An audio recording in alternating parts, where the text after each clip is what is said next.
The morning sun in Tampa, Florida, shone through the window of my bedroom. I'm Martha Coleman, 62 years old. As usual, I woke up before my 5:30 alarm clock went off. Habits are strange things. Even 5 years after my husband John passed away, I still feel like he's breathing next to me. I got out of bed and stood by the window. Outside, palm trees swayed in the breeze. Looking at this view, I take a deep breath to prepare for the start of the day. Well, let's do our best today, I tell myself as I head to the closet. I choose a white blouse and navy skirt, and neatly put up my hair. Looking at myself in the mirror, I suddenly remember my daughter Sarah. Sarah is 35 now. When I was her age, I had already started to get Coleman Realty on track. Those were desperate times. But Sarah's life is taking a slightly different path. While having breakfast, I look at a photo of Sarah and Emma. Emma turns 8 this year. Seeing her smile warms my heart. I was worried when Sarah became a single mother after her divorce, but Emma's birth brought joy to our family. Taking a sip of coffee, I smile wryly. I remembered Sarah's new husband, Tom. When I first met him, I was honestly concerned about the age difference. But seeing how Emma took to him made me feel a little more at ease. Tom, make sure you're here at 9 o'clock sharp, I mutter to myself.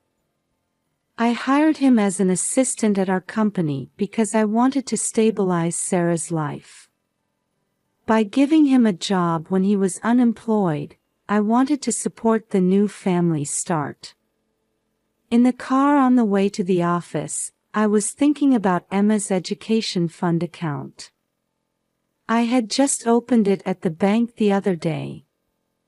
I wonder if it was the right decision to let Sarah manage it. A bit of worry crosses my mind. But trusting your daughter is a parent's duty. She must be growing as a parent too.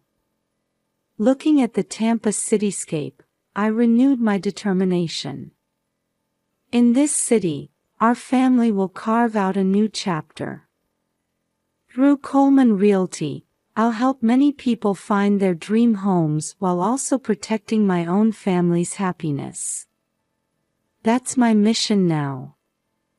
I arrived at the office and parked my car. Taking a deep breath, I tell myself to give it my all today. For my family, and for the people of this city. The midsummer sun was shining through the office window in Tampa. I'm at my desk, checking a pile of documents. Coleman Realty continues to grow steadily, but with that comes an increase in workload. Suddenly, I noticed there were no messages from Sarah when I looked at my cell phone. She used to call 2 or 3 times a week, but recently that's decreased significantly. She must be busy, I told myself, but somewhere deep inside, anxiety began to grow. Mrs. Coleman, there's a call from Emma's primary school.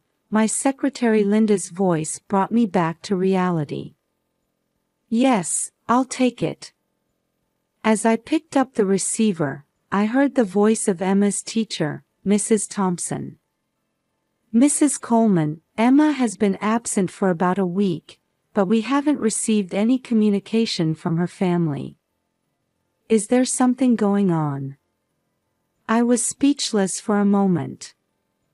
I hadn't heard anything from Sarah. I'm sorry. I'll check and call you back. After hanging up, I immediately tried calling Sarah, but couldn't get through.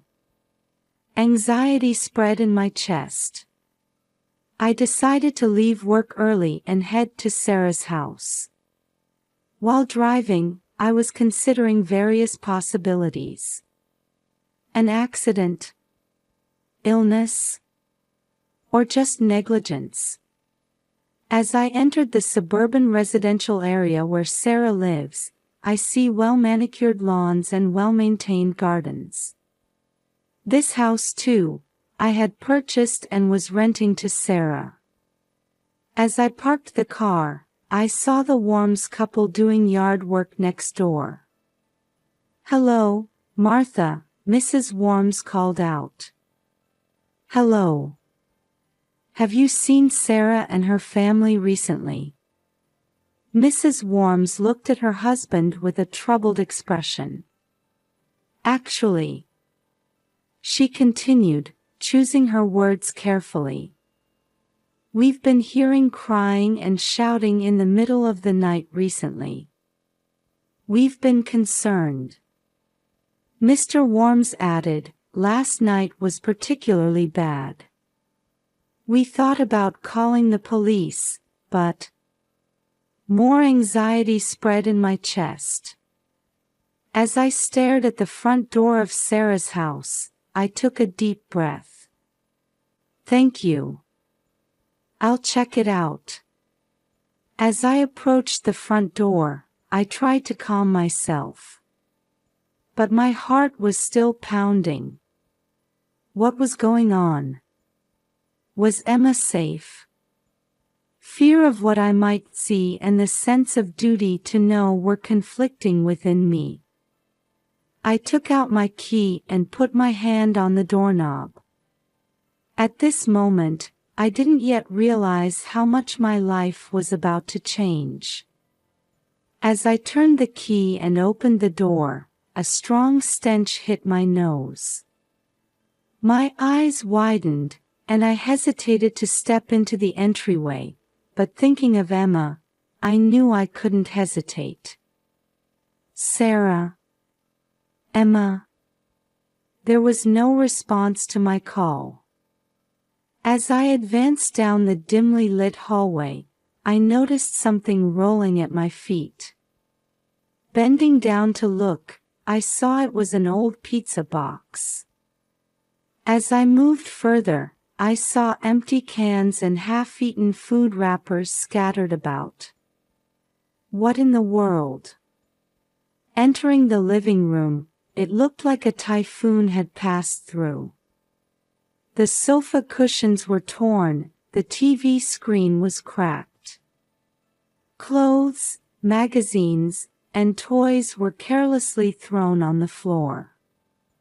A family photo frame that had been hanging on the wall had fallen and broken on the floor. The smiling faces in that photo were so far removed from the current situation that I was at a loss for words. I could feel my heart rate increasing and my breathing becoming ragged. Where was Emma in this situation? Desperately trying to regain my composure, I headed towards the kitchen. When I opened the kitchen door, I froze at the sight before me. A skinny girl was ravenously eating leftover food scattered on the floor. Her hair was tangled, her clothes were dirty, she looked like a completely different person. But seeing her profile, I knew immediately it was Emma. "Emma." At my voice, Emma slowly raised her face. Tears were welling up in her large eyes. "Grandma." Her voice was thin and trembling. I rushed over to hug her, but seeing her shrink away, I stopped my movement. "Emma, it's okay. It's Grandma." As I spoke gently, Emma slowly stood up. That's when I noticed a large bruise on her arm. "Grandma, it hurts." Emma's voice made my heart feel like it was going to break. Looking closely at her body, I saw bruises not just on her arms, but on her neck and legs as well. Her clothes were torn, and it was clear she hadn't changed in a long time. "Emma, who did this to you?" Before I could finish my question, I knew the answer. But I didn't want to believe it. With trembling hands, I took out my cell phone and dialed Sarah's number. After several rings, the phone finally connected. "Hello?" I hear Sarah's voice. In the background, I could hear the sound of waves and lively music. "Sarah, what's going on?" "Emma is." "Oh, Mom. I can't talk right now." There was no sense of urgency in Sarah's voice at all. "Sarah, listen. Emma is." "Hey, I'm in the middle of an amazing Hawaiian vacation. Don't bother me." "But, Emma." "Geez, you're so annoying. Bye." The sound of the phone disconnecting rang sharply in my ear. With unbelievable feelings, I turned my eyes back to Emma. She was sitting on the floor, hugging her knees and making herself small.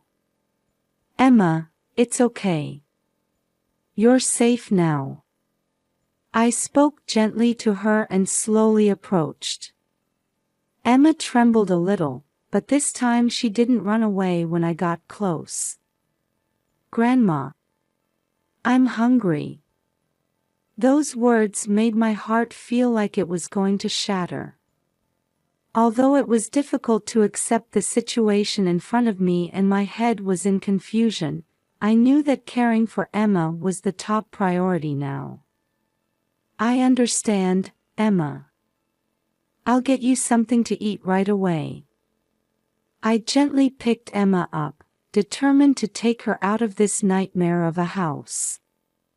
The fresh air outside would surely cheer her up a little. As I got into the car, I was thinking about what to do next. Hospital or police? Either way, I can't leave things as they are. I was prepared to do anything to protect Emma. As I drove through the streets of Tampa, I watched Emma through the rearview mirror. She was curled up small in the back seat, staring out the window expressionlessly. The sight made my chest tighten, but I knew I had to act calmly now. "Emma, it's okay. We're going to the hospital to have a doctor check you out." Emma nodded slightly at my words. While I felt a bit relieved at her response, her silence made me anxious. When I parked the car in the Tampa General Hospital parking lot, I slowly picked Emma up. She was surprisingly light, and that fact made my heart ache again. The hospital's automatic doors opened, and the smell of disinfectant hit my nose. After briefly explaining the situation at the reception, we were immediately seen by Dr. Williams from the pediatric department. Entering the examination room, Dr. Williams spoke gently to Emma with a smile. "Hello, Emma. What seems to be the problem today?" Emma remained silent, trying to hide behind me. I took a deep breath and explained the situation in as calm a voice as I could manage. "Doctor, actually." As I detailed what I had seen at home, Emma's bruises, and her condition, Dr. Williams' expression gradually became more serious. "Mrs. Coleman, thank you for the detailed explanation. First, let's do a full examination of Emma." Dr. Williams proceeded with the examination gently but carefully. He checked the bruises all over Emma's body, assessed her nutritional state, and asked several questions. During this time, I quietly watched from the corner of the room. After the examination, Dr. Williams called me out into the hallway. Mrs. Coleman, Emma's condition is serious. There are clear signs of abuse. Legally, we are obligated to report this to Child Protective Services." At those words, I steeled myself. I understand. I feel the same way. What should we do? A CPS representative will be here soon. In the meantime, we need to ensure Emma's safety. I said without hesitation, I'll become Emma's temporary guardian. I'll do anything to protect her. Dr. Williams nodded in agreement. I think that's the best option. CPS and the police will start an investigation, but it's important to place Emma in a safe environment during that time. The next few hours felt like a dream. The CPS representative arrived, and detailed interviews were conducted. Police officers also came and asked for an explanation of the situation. I repeated the same story multiple times, signed documents, and answered questions. During this time, Emma was sleeping in a hospital bed. Receiving an 4 drip and wearing clean hospital clothes, she looked a bit more relaxed. As night fell, things finally settled down. The CPS representative approved my temporary custody of Emma and informed me that a detailed investigation would be conducted. Mrs. Coleman, the next few days may be difficult. But we need your cooperation for Emma's sake. I expressed my firm determination. I understand. I'll do anything to protect Emma. Outside the window, the night view of Tampa spread out. Somewhere in this city, what are Sarah and Tom thinking? But now, I must only think about Emma, sleeping in front of me. I intend to do everything I can for her safety and happiness. That's my responsibility as a grandmother and as a human being. The journey from Tampa International Airport to Sarah's house felt long to me. A police patrol car was quietly following behind my car. Jennifer Black was also in the car with me, going over the final briefing. "Martha, it's important to stay calm. Getting emotional won't solve anything." I nodded deeply at Jennifer's words. However, it wasn't easy to suppress the emotions swirling in my chest. At dusk, we arrived in front of Sarah's house. The police officers quietly took up standby positions. The house was dark, and it seemed no one had returned yet. "Their plane should have arrived 30 minutes ago," I muttered. Just then, I saw taxi headlights in the distance. My heart rate increased. The taxi stopped in front of the house, and Sarah and Tom got out. They were talking and smiling, pulling large suitcases. Seeing them, the anger inside me flared up again. As Sarah took out her key and was about to open the door, I got out of the car. "Sarah, Tom." At my voice, they turned around in surprise. Behind them, the police officers also appeared. "Mom? Why are you here?" Sarah's voice trailed off. I could see the color draining from Tom's face. "What's going on?" Tom's voice was shaking. I took a deep breath and started speaking as calmly as I could. "Both of you, there's something you need to explain. Let's go inside first." Under the watchful eye of the police officers, we entered the house. When we turned on the lights in the living room, the messy room was illuminated. Sarah and Tom seemed at a loss for words at the sight. Emma, where is she? Sarah finally spoke. In the hospital.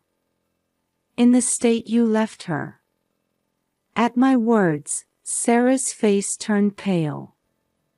Jennifer stepped forward and began stating the facts matter-of-factly. Sarah, Tom, you have committed serious crimes. First, child abuse. Emma's body had numerous bruises and was in a state of severe malnutrition. Tom tried to speak, but Jennifer continued. And Tom, you embezzled over $100,000 from Coleman Realty. The funds for this trip came from there too, didn't they? Tom's face turned blue, and he looked like he was about to stagger. No, that's... However, Jennifer mercilessly presented the evidence. We have all the evidence. Bank records, expense reports, and even hotel reservation records. Tom slumped his shoulders and collapsed into a chair. I admit it. I did it. But Sarah, you didn't know about this. Sarah looked at Tom with a surprised face but quickly averted her gaze. Sarah, you're equally guilty, I said quietly but firmly. You neglected Emma and overlooked the abuse. And you also used up her education fund. Sarah, on the verge of breaking down in tears, weakly argued. That's not true. But she couldn't continue. One of the police officers stepped forward and said in a solemn voice. Sarah Coleman, Tom Parker, you are under arrest on suspicion of child abuse. Tom Parker, you are also charged with embezzlement. As the Miranda rights were read and handcuffs were placed on them, I watched with mixed feelings. The decision to have my daughter arrested was one of the most painful in my life. However, I knew this was a necessary step for Emma's safety and happiness. As Sarah and Tom were put into the police vehicle, Sarah looked at me one last time. In her eyes, I saw a mixture of regret, fear, and something she wanted to say. But I couldn't understand her feelings. As I watched the police vehicle drive away, I said to Jennifer, It's not over, is it? Jennifer quietly nodded. No, this is just the beginning of the real battle. But you can overcome it, Martha. For Emma's sake. Looking up at the moon in the night sky, I renewed my determination. The road ahead will certainly not be smooth. But I intend to move forward no matter what to bring back Emma's smile. The judge's voice echoed in the solemn atmosphere of the courtroom. The court officially grants custody of Emma Coleman to Martha Coleman. At that moment, tears welled up in my eyes. After a long legal battle, I could finally officially welcome Emma as a member of my family. Emma, sitting next to me, tightly gripped my hand with her small one. Grandma, we'll be together forever now, right? Looking into Emma's clear eyes, I quietly nodded. That's right, Emma. From now on, Grandma will protect you. A few weeks later, Emma enrolled in the local private academy of Tampa. Although she was anxious at first, surrounded by kind teachers and new friends, she gradually regained her smile. One Saturday, we went to Busch Gardens. Emma excitedly enjoyed one attraction after another and her eyes sparkled as she watched the animals. Grandma, Isn't that giraffe's neck too long? Emma's innocent question made me smile involuntarily. Yes, it is. But thanks to that long neck, it can eat leaves from high places. Wow, that's amazing. Seeing Emma's curious nature, I felt that her wounds were slowly healing. The following month, a Grandparents' Day event was held at the local parkland. We participated, interacting with other grandparents and grandchildren. Emma played happily with children her age, while I shared parenting concerns and joys with other grandparents. Martha, the bond between you and Emma is truly wonderful. The woman sitting next to me said kindly. Thank you. We've overcome some special circumstances together. The woman nodded understandingly at those words. At twilight, on our way home, Emma suddenly stopped and looked up at me. Grandma, thank you. I'm happy. Those words filled my heart with warmth. Meanwhile, Sarah and Tom were found guilty in court and sentenced to prison. While hoping for their rehabilitation, I decided to limit contact with them, prioritizing Emma's safety above all. Time passed, and Emma grew into a fine high school student. One day, she handed me a letter. Grandma, please read this. The letter was filled with Emma's feelings of gratitude. I'm truly grateful that you saved me, Grandma.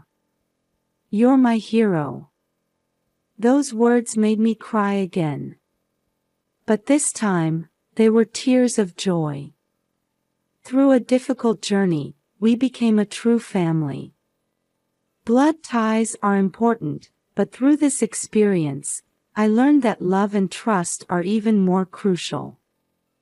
Every time I see Emma smile, I renew my determination. If you have the courage to protect those you love, no matter what difficulties arise, a happy future will surely come. Our new chapter of life continues. And I intend to live each day preciously and